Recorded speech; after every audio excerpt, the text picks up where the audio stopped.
Hi friends, welcome back to my channel. This is Inner Hill Tarot, and today we're going to do unboxing and doing a silent flip through and also my hot takes. Oh, it's a mouthful. Yeah, this is like the Crystal Magick Tarot that I'm really interested in getting to know, because I do have different tarot deck that concerning crystal as well, that I also haven't really take it out for a spin for you guys. And this deck is it caught my attention, and it's just released, I think, within 1 month ago or something like this. And it's very interesting to me because it's doing crystal magic, basically how to do manifestation, I think, and protection with your crystals, I think. And yeah, this is the topic that I'm really fascinated about. Before I do tarot, I'm actually more familiar with the crystal healing, because I also do sound healing as well. But for some reason, doing crystal magic actually is not a very easy thing to do, and a lot of times we need to work on grid and stuff like that, so I kind of abandoned the idea a little bit. But seeing this tarot deck make me feel like, oh, I want to get back on it, you know. So let's get to it. First of all, it's a very beautiful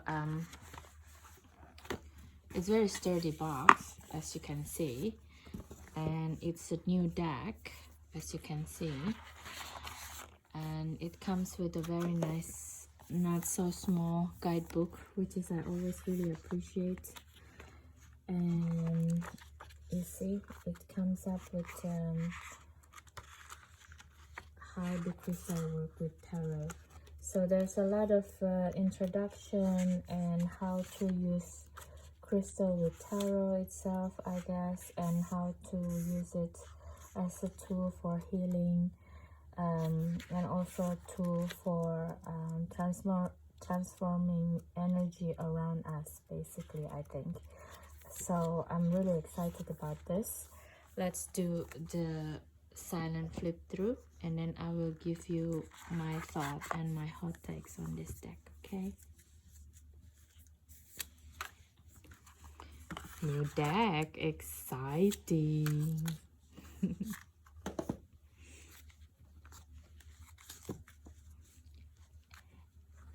Enjoy the video, you guys. But before I start to do the silent flip through, if you like my channel and you keep coming back to get some more information or some more different kind of deck for silent flip throughs, I would appreciate, please, please, please, please, please, please, please to subscribe to my channel, comment, and give feedback or share with people who probably will benefit this, because that's the main well, at the moment it's the only way for you to help me grow this channel.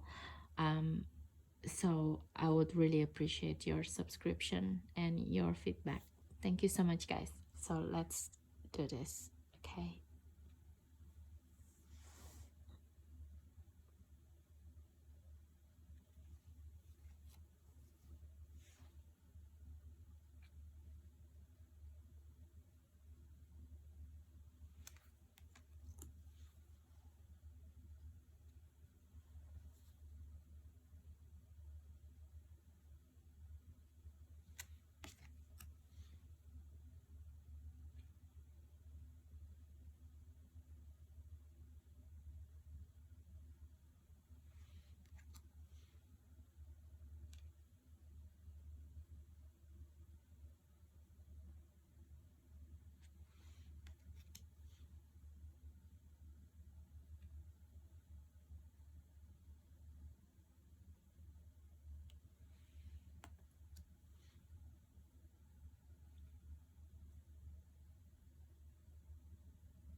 Okay guys, we just finished to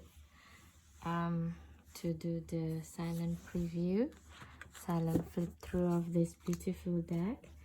And first off the bat, my hot takes is a very interesting choice of crystal on some of the things that I see, and I put aside here. For example, let's see from the one that I feel.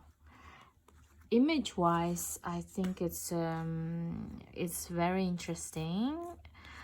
To be quite honest, I'm actually look more at the association between the arcana, the archetype that's described with the kind of crystal that the creator put it. But some of it really makes sense. For example, the strength with carnelian, of course it has to be the sacral chakra in that sense, because it is also the creativity.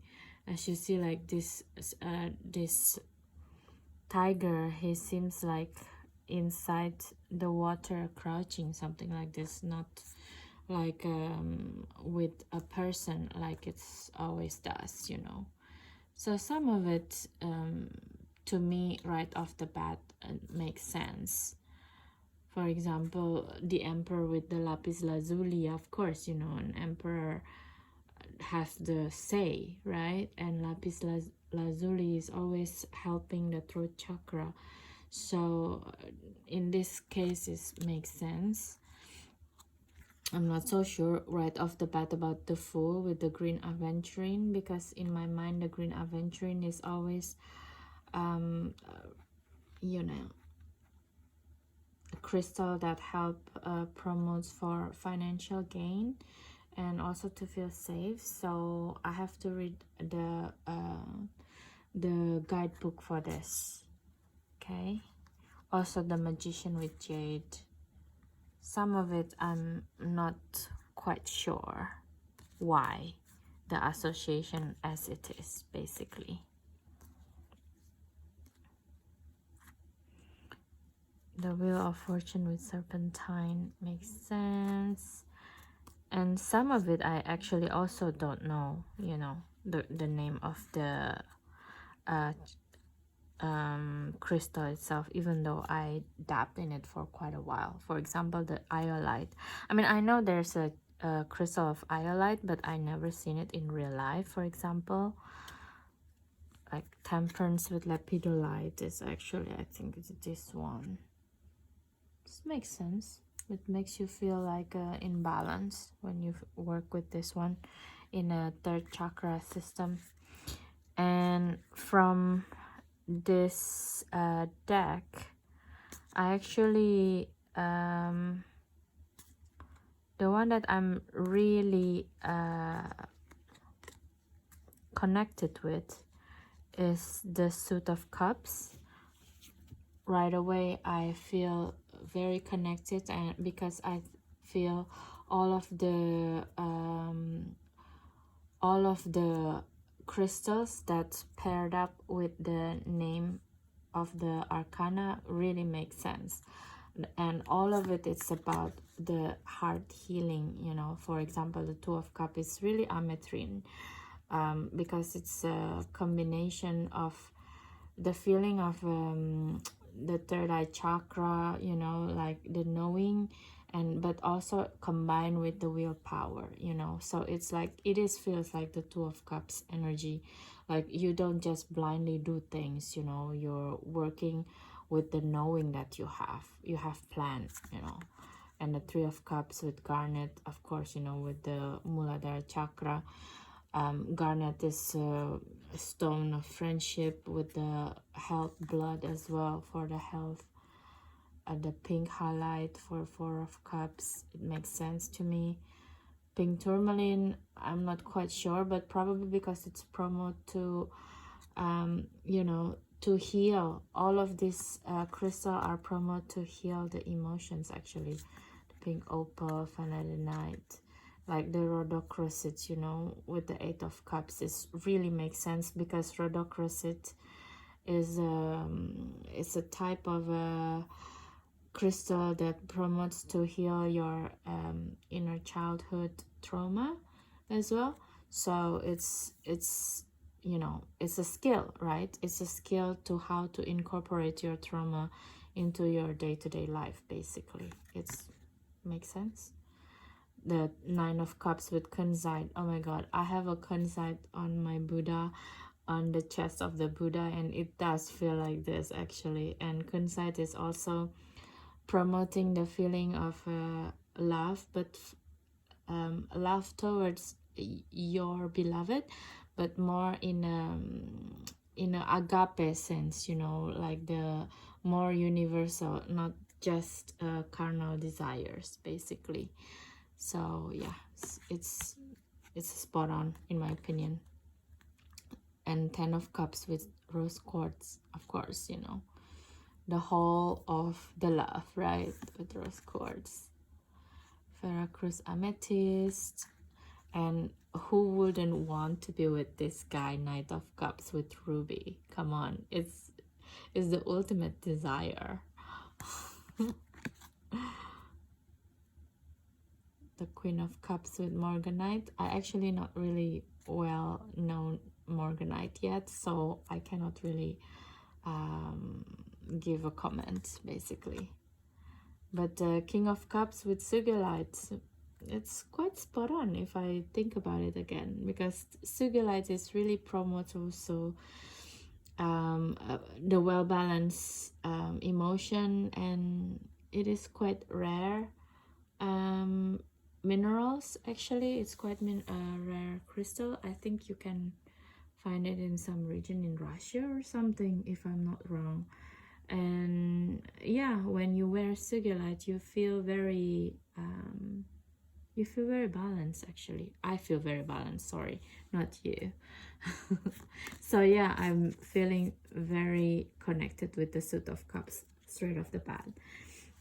The kind of cards that I'm quite questioning is these cards. Also, not because of the imagery itself. I think the imagery is quite nice, to be quite honest, and quite unique as well. For example, like the Ten of Swords, you know, with this kind of, it's a really a totality of things. You're dead. The idea is that the emotion is dead, basically. You know, you're finished. But to compare it with black kyanite, for example, to me it's really really, because to me the black kyanite is energy of cleansing as well, actually. So I have to read the guidebook. What does this means? Why the Ten of Swords with black kyanite, you know? But when it's really spot on, it's quite spot on. For example, the Knight of Swords with copper. I mean, come on, copper being conductor, and Knight of Swords is like the fastest energy in the deck. I mean, how spot on can you be with this one? It's really, really good. Yeah. Five of Wands with selenite. I'm also not really get it. There's this three kind of cards that I don't get. So it's like this, maybe. Yeah. This one we already talked about, but this one, Five of Wands and Five of Coins. Like malachite, to me, is also the energy of love that sometimes even promote better love than and also money. It's talk about money as well with malachite. Sometimes I do crystal rituals with malachites for prosperity, but to have it with the Five of Coins, that talking about poor within like a really in 3D realm, financial wise, and also sometimes poor mentality as well. So I'm not quite sure why it's paired. The creator paired Five of Coins with malachite. We shall see. And also with the Five of Wands is the energy of like a quarrel, you know, like people backstabbing each other, this type of energy. And to pair it with selenite, which is the total opposite, which is promotes like clear-minded and healing and cleaning the energy of your surrounding. I don't quite get this kind of pairing up. I have to really read the guidebook. What does this means, you know? And the other yeah, and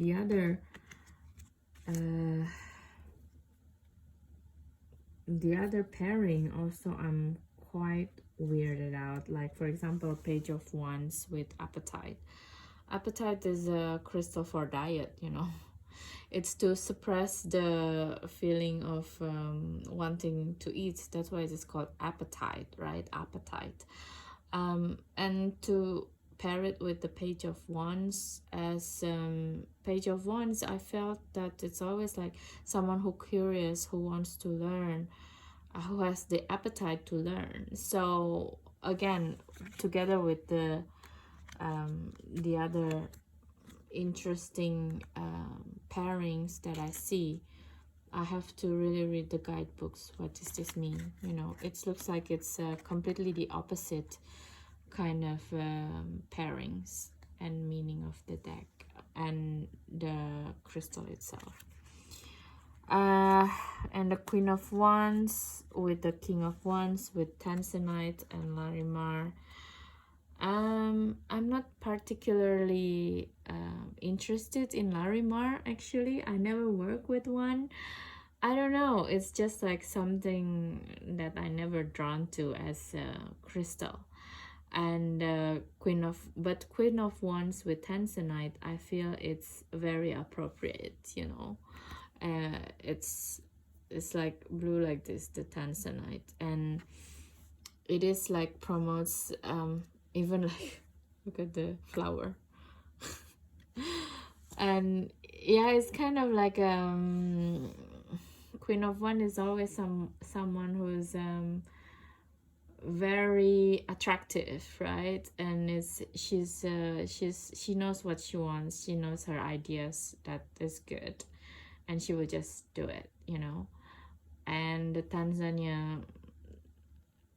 Tanzanite, sorry, not Tanzania, but it's called Tanzanite because it's only you can find only in Tanzania, this type of crystal.